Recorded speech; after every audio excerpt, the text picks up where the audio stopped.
आप भोपाल से हैं। जी सर। और हम वहाँ के जमाई राजा हैं। बिल्कुल सर। अगर सर आप कहें तो मैं अपना परिचय उसी अंदाज में दूं जो मेरी जॉब प्रोफाइल है। जी जी। तो नमस्कार, मेरा नाम है दीपेश जैन और मैं मध्य प्रदेश की राजधानी भोपाल से आज केबीसी के मंच पर आ चुका हूं और मेरे सामने हैं बॉलीवुड के शहंशाह बिग बी श्री अमिताभ बच्चन जी। मेरा परम सौभाग्य है कि 20 साल की मेरी जो मेहनत थी, जो तपस्या थी, जो मेरी कोशिश थी, जो मेरा प्रयास था, वो आज सफल हुआ है। और दीवानगी इस कदर थी कि मैं अपने मोबाइल के रिंगटोन में केबीसी की सिग्नेचर ट्यून लगा के घूमता था। लोग हंसते थे, उपहास उड़ाते थे, कटाक्ष करते थे, लेकिन मैं सब कुछ झेलता था क्योंकि मुझे पता था कि एक दिन मैं हॉट सीट पर जरूर पहुंचूंगा। और आज वो बहुत बहुत बधाई आपको दीपेश जी। लेकिन सर मैं इतना जरूर कहना चाहूंगा कि आप सहस्त्र रश्मि समकक्ष सूर्य समान तेज प्रतापी हैं सर। और मैं बहुत जुगनू, इतना सा जुगनू, बहुत बड़ी गलती हुई सर, इतना सा जुगनू हूँ सर मैं आपके सामने। और पता नहीं पिछले जन्म के कौन से पुण्य थे सर जो आज मैं आज आपके सामने। अरे मान्यवर, ये बहुत ज़रा आपने बहुत ज़्यादा ही बोल दिया। ओके। मेरा बच्चा मेरी जान है। मेरा बेटा जो है, मेरे प्राण उसी में बसते हैं। उसको ज़रा सा कुछ होता है तो दर्द मुझे महसूस होता है।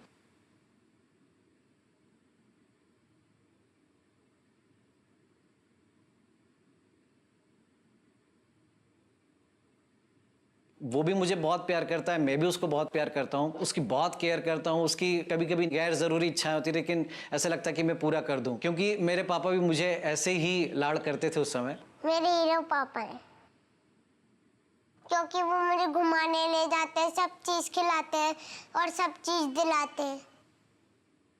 जैसे ही ऑफिस से आता हूँ लग जाता है पीछे, पापा बैडमिंटन खेलो, कैरम खेलो। जितना बनता है मैं उसके साथ बिल्कुल बच्चा बन करके खेलता हूँ। पापा ये क्या कहानी है, मुझे सुना ये क्या कहानी है।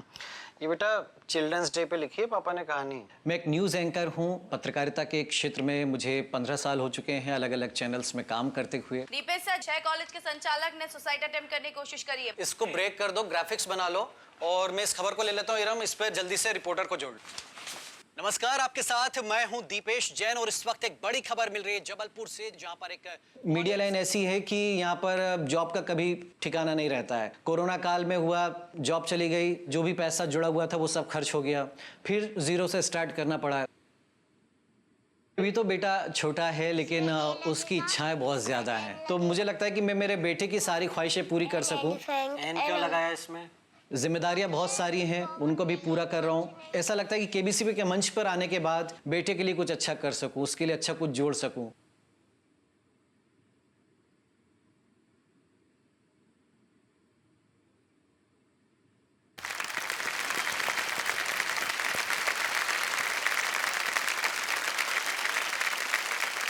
बहुत स्नेह है दीपेश जी आपको और आपके पुत्र के साथ जी। और बहुत सारी शर्तें वो रखते हैं आपके साथ, वो अलग की बात है।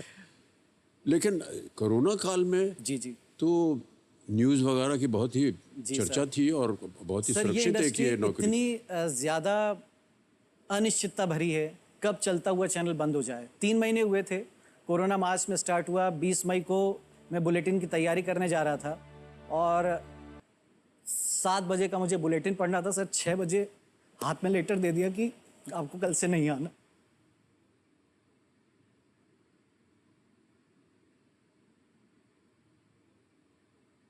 ऐसा होता था क्या? तो क्या चैनल अपना ब्रॉडकास्ट बंद कर देता है? सर कई बार ग्रोथ नहीं होती है तो आप या एक लेवल पे आप जाके ठहर जाएंगे, तो ऐसा लगता है कि क्या किया जाए, कैसे किया जाए। तो जमा पूंजी कुछ बचती नहीं है, जितना आता है सब जी जी जी जीवन शैली को पूरा करने में खर्च हो जाता है। बेटे की फीस है, कुछ EMI जा रही हैं, लोन जा रहे हैं, बहुत सारी चीज़ें हैं। तो सपने देख रहे हैं, पूरे कब होंगे शायद अब होंगे, लेकिन ये था कि एक मन में रहता था कि बेटे के लिए कुछ मैं ऐसा करके जाऊं। जी जी जो अनिश्चितता भरा जीवन है, क्योंकि कोरोना काल में हमने देखा कि किस तरह की घटनाएं हुई, तो एक मन में डर वो बैठ गया कि अब बेटे के लिए अपने कुछ करना है। तो इसीलिए मैं सोच रहा हूँ कि बस आज अगर केबीसी के मंच से। लेकिन अभी कैसे चल रहा है वो काम? सर जॉब जो थी तो कई बार मन में आता था कि 15 साल हो गए हैं उस मुकाम पर, आप नहीं पहुंच पा रहे, कुछ अच्छा गेन आप नहीं कर पा रहे, तो लगता था कि छोड़ दिया जाए, कुछ लाइन चेंज कर ली जाए। लेकिन जब मेरा बेटा मैं जब कभी उसको टीवी में दिख जाता तो बिल्कुल पास में आकर के पापा आ रहे हैं, तो उसकी खुशी की खातिर मैंने कहा नहीं, अब जॉब नहीं चेंज करूँगा, भले ही आधे रास्ते आ गया हूँ, भले ही मझधार में रुका हुआ हूँ, लेकिन आदरणीय बाबूजी की सर अमर कृति है मधुशाला। मैं चाहूँगा सर जो 4 पंक्तियाँ हैं। तो एक पंक्ति है मधुशाला की जो कि एक प्रेरणा स्रोत बनती है कि मदिरा ले जाने को घर से चलता है पीने वाला, किस पथ से जाऊं असमंजस में है वो भोला भाला, अलग अलग पथ बतलाते सब, अलग अलग पथ बतलाते सब, पर मैं ये बतलाता हूं कि राह पकड़ तू एक चला चल पा जाएगा। मधुशाला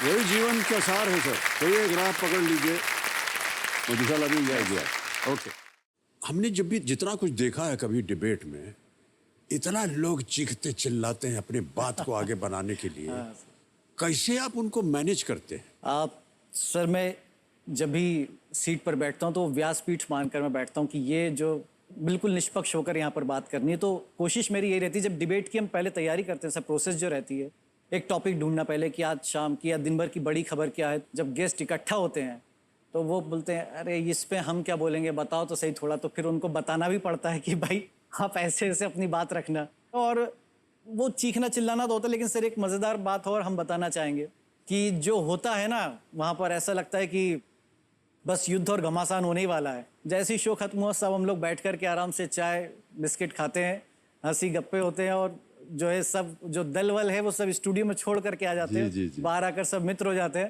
तो सर आप भी फिल्मों में जब हम देखते हैं कि विलेन के साथ डिशम डिशम करते हैं, जी जी, मारपीट हो रही है, और सर वो हमारे बड़े प्रिय मित्र होते हैं। हाँ सर, तो वही हमारे निजी जीवन में तो उनको मालूम है सर, माफी अभी मांग लेते हैं, भैया 2-3 हम मारने वाले हैं, तुमको माफ कर देना। हाँ। उल्टा तुम 2-3 हमको जमा देना जब कट हो जाएगा शॉट। लेकिन मिलनसार एक वातावरण हमेशा रहता था। सर शोले की जो तस्वीर है बहुत आइकॉनिक है कि जय वीरू और गब्बर सिंह जी जो है तीनों गले में हाथ डाल के खड़े। तो कुछ सर अगर आप इंसिडेंट उस फिल्म से जुड़े, या मतलब बड़ा वो सर पहले तो क्या हुआ कि जब शूटिंग खत्म हो जाए तो सब, बल्कि धर्म जी और हम तो एक ही गाड़ी में आते थे। अच्छा। और तकरीबन 45-50 मिनट लगते थे होटल से इधर आने के लिए। साथ में बैठ के ताश वाश खेलते जाते थे, रमी खेलते जाते थे। रमेश जी ने पूरा गांव जो है असली बनवाया हुआ था। हाँ बिल्कुल सर। उनको इतना पसंद आया वो रात को वहीं रह जाते थे। अच्छा। हाँ धर्म जी, यार अभी कौन जाएगा होटल, यहीं पे पड़े रहते हैं, सुबह इधर ही मेकअप वेकअप करके रेडी हो जाएंगे। तो कई बार वो यहीं सो जाते थे गाँव में।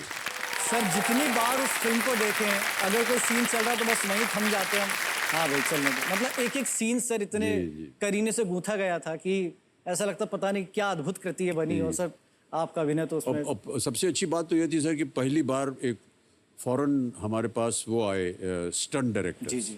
लेकिन बहुत से वो ऐसे यंत्र लाए अच्छा, जो सेफ्टी प्रिकॉशन के लिए बहुत ज़रूरी था। पहली बार हमने वो चीज़ें लगाई अपने ऊपर जिससे हमको चोट ना लगे। एल्बो में पैडिंग, जी पीछे पैडिंग, घुटनों में पैडिंग, ये जगह एकदम फट जाती थी सर आम शूटिंग में। जी जी। वो जब आए तो पता चला कि कैसे सेफ्टली काम करना चाहिए।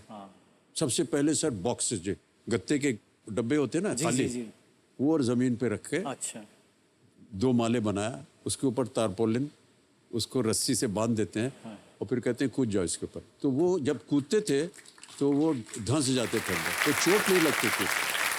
बहुत सी ऐसी चीज़ें उपाय बनाए गए।